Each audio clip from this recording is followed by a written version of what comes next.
Hi everyone, welcome back. In this video tutorial, I will show you how to bind local and remote data to the React Pivot Table component. I will also show you the mapping field options and plotting data on the row axis. First, let me open my existing sample, where I have installed the Syncfusion React Pivot View package and have already bound the JSON data using the data source property. Let's have a look at the data bound to this data source property. Notice here, I have mapped the JSON object fields to the row, column, and value axes. You can also refer to my Getting Started video shared in the above card or in the below description to know more about local JSON data binding. Let me run this application. See here, the pivot table is rendered based on a JSON object. Let's see how to bind CSV data to the pivot table. I will create a file, csvdata.ts, and define the data with fields like total revenue, profit, cost, country, etc. Then I import this data in the app.tsx page. I need to convert this CSV data into a string array. For that, I'll define the constant method convertCSV. Inside this method, I split the data and do the string array conversion. Assign this method to the data source property of the pivot table.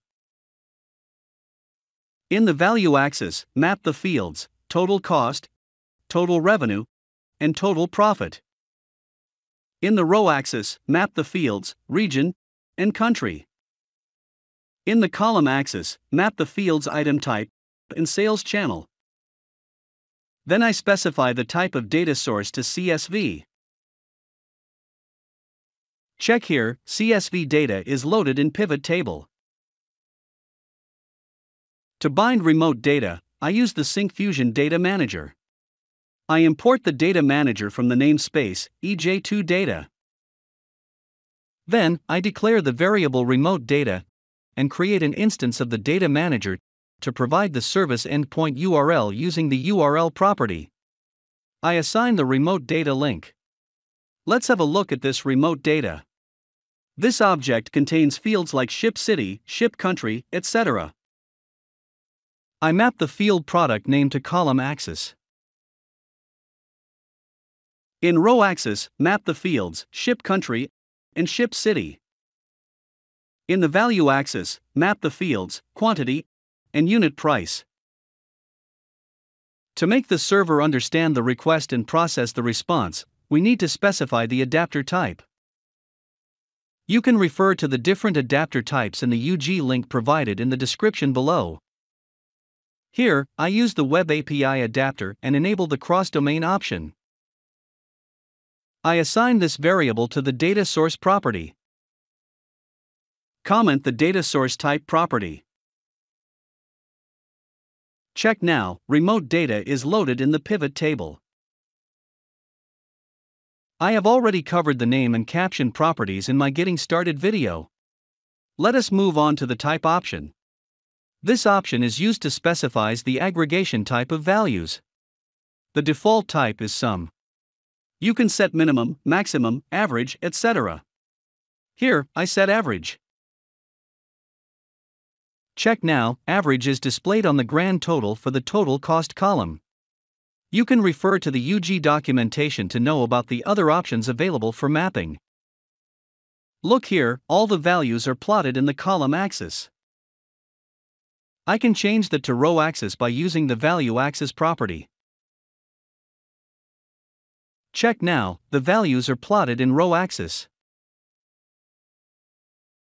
Before moving on to the next topic, I will change the value axis to the column. See here, only the city Buenos Aires is shown in Argentina. Graz and Salzburg showed in Austria. By default, the pivot table shows the field item when its row and column combination has data. To show all the items even if there is no data in the row and column combination, I enable the Show No Data Items property for the field ship city. Check now, all the city is shown in the Argentina even it doesn't contain data. Let me recap what we have seen so far.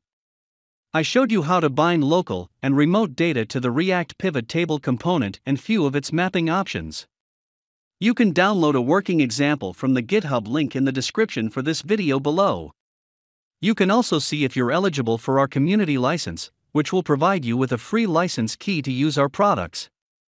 Thank you for watching this video. If you found it useful, give it a like and subscribe to our channel.